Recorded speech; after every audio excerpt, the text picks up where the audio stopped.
I just wanted to address your point around what it means to be black. And I remember specifically when they said the black experience, we're going to be talking about the black experience here in Ottawa, I looked to Benham, Professor Benham, and said, well, what do you mean by black? Who are you including? Who are you incorporating? Because often there's this assumption, as the panelist, I mean, frankly, we're all African at the table, right? So often black gets associated with African Caribbean. What I find that there's a disconnect is, as one of the panelists brought forth earlier, is that blacks have been here since honestly, the birth, quote unquote, of Canada. So when we say black, we need to be careful, again, not to homogenize a group of people, because there are intrinsic differences amongst us that need to be acknowledged. So just to answer your question. Here. No, just talking about the multiculturalism, for me, the point is that most immigrants, they are struggling concerning their own culture. And there is a real situation concerning how we live our own culture and, with other people. And mostly, it's difficult to see that many things does not match, even among what we call the black people. The young people who born here, they have easy way to deal with the cultural background here. The cultural background is not American culture, to say that. But for those who come from, new immigrants come from Africa and so on, it's something completely different. So I think in the mind that, the mind we had is that we will be able to live our culture anywhere. But we can live our culture only in our, a very limited sphere that we can live our culture.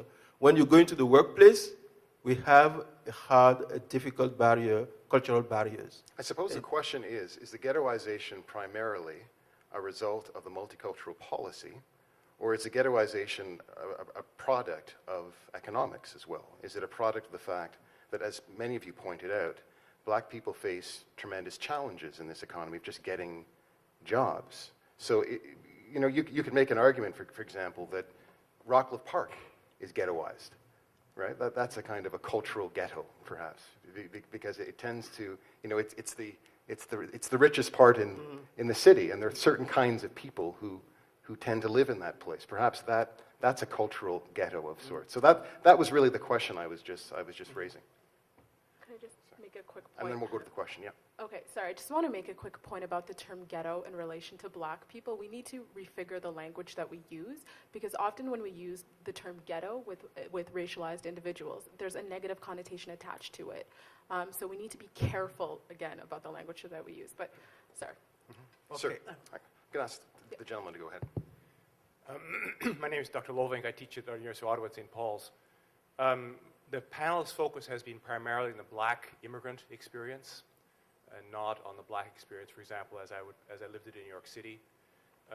And what I'm hearing from the panel is a discussion of dual identities. We have Mr. Boloko talking to us about the extent to which we have more and more African churches. We have at least 23 African churches, only exclusively African, focused on past identities. We have Mr.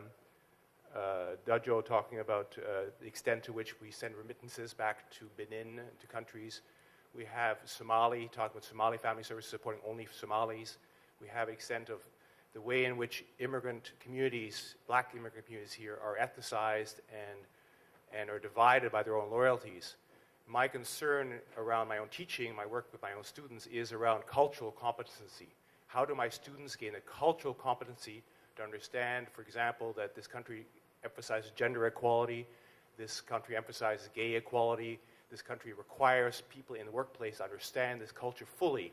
And if you as fathers especially insist on joining African churches where you have no contact with the mainstream community, of associating primarily exclusively with ethnocultural communities, with their own ethnic communities, of associating primarily only with black communities. I have a master's in black studies. I fully understand that, but how do you gain a sense of the real understanding of this culture, the dominant culture, for employment if your associations, your money, your identities continue to be with the African cultures. Okay. Very good point.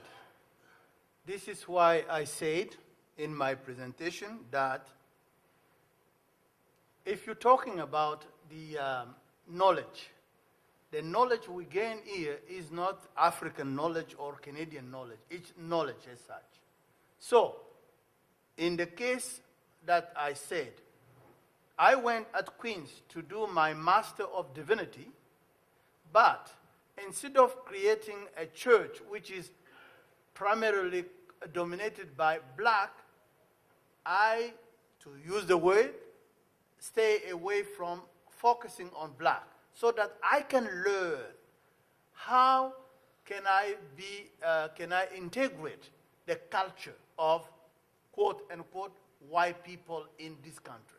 And that has helped me a lot in where people accept different life orientation, which is not necessarily the way in quote unquote our black churches. So on one hand, we need to learn, and on the other hand, be an educator for our people. That's what I can say. Abdi, you were going to say something a little earlier. No, I want to answer the question of the black, who's black.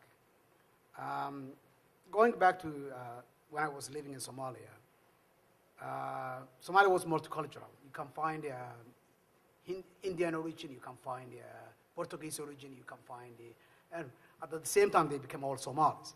Therefore, the color black is everybody who lives that continent, who really feel that they are part of that society. It's not. I don't look at color only. My dark skin as a black continent or black country, but I think as a community, it's multicultural. Africa is a multicultural community. If you go to Kenya, which I spent such time, Kenya is a multicultural country. If you're looking, Mombasa, if you go, you can find all ethnic groups are living there.